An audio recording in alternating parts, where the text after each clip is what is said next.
We provide very different type of care today than we did 25 years ago. That same truth will hold 25 years from now. And we want to be part of that progress. We want to be part of the development of our field so that the next generation of babies are cared for better than the ones we're caring for today. We've got a great opportunity because we have been granted permission to start a totally new fellowship program for neonatology.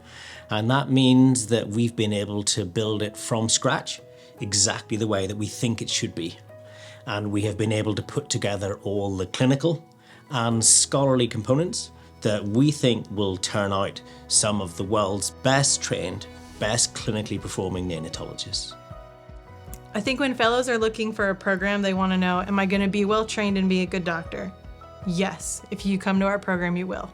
They want to know, am I going to be treated like a human being? Am I going to enjoy being at work? Am I going to be burned out by the end? You're going to be treated well. You're not going to be burned out. We're going to make sure that we take care of you as our people. And then the last thing they want to know is it going to be a place that I might want to stay forever? And 100% yes. The foundation of any training program is clinical. You've got to be able to get in and take care of lots of different babies, make decisions, see disease processes unfold, see different trajectories for both getting sick and getting better.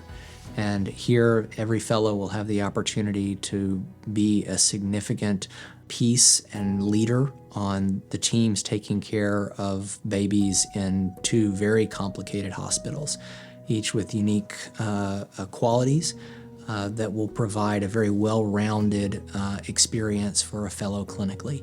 I think every fellowship program has to train its fellows to be strong clinicians, critical thinkers, to keep up with the literature, and to be dedicated to a child's health and a family's well-being.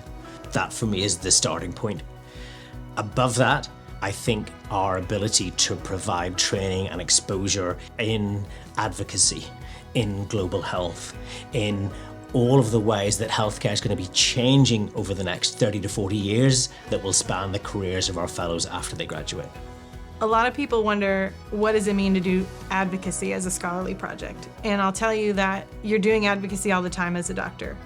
But for fellows who want to do that at a higher level and impact systems level change through community partnerships or the Dell Children's Pediatric Advocacy Committee, or hey, we're right down the street from the state capitol, so if you want to go down to the Hill and you want to knock on your senator or your representative's door and say, this isn't right, and my babies and my families are suffering, and you want to impact that, then come to our program because you're going to have mentorship to make all that happen. One of the key things that we really want to do with fellows is to make sure they walk out on their last day totally ready to start their first day as an attending. And that means we have to give them the autonomy to be making those decisions. And I and my attending colleagues need to step back, because only then do the fellows get to make all the decisions and make all the calls that they're going to have to make. It's hard being an attending, and it's hard turning up on your first day. But I have no doubt that the fellows that come to Austin will be ready. When a fellow comes here, they will be able to participate in a culture that supports people first, so that we're able to go home and be with our families and be with our colleagues in a way where we feel seen and recognized and known, because it does take that team to provide care in an intensive care unit. We expect a lot of ourselves, we expect a lot of our colleagues, but we do so with a grace that understands that this is a hard job and we all need support and encouragement, and we have an inquisitive culture where we want to ask questions. It's a safe place to do so. The idea that none of us are perfect, but we all want to continue to be perfected, is part of who we are, not just as neonatologists, but hopefully on the other end of this as human beings. I love coming to work because of the people. That's a hands down no-brainer. The people here in the NICU are my family. We're a family for each other.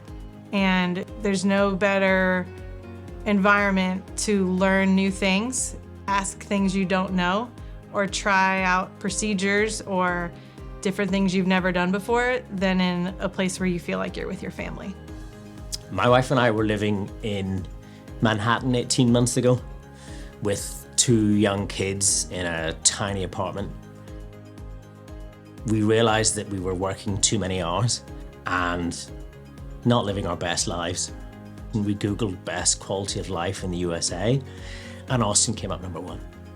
And that wouldn't have been enough for me, but when I spoke to John Lloyd and I heard his vision for building the program here, the expanding cardiac service, the maternal fetal medicine service, the special delivery unit that is now formally opened, I could see that the balance here of life and work was exactly what I wanted it to be for my work satisfaction and for my home and family happiness.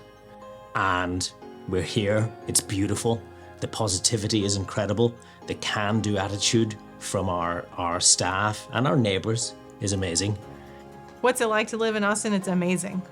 I can't tell you how happy my family is, how happy I am to walk out of the hospital post-call and scroll through my phone and have music festivals, park experiences, farmers markets, fresh springs, kayaking down on Lady Bird Lake. There's so many things to do if I wanted to take a day just for myself to unwind, if I wanted to spend the day as a family. The people in Austin are awesome.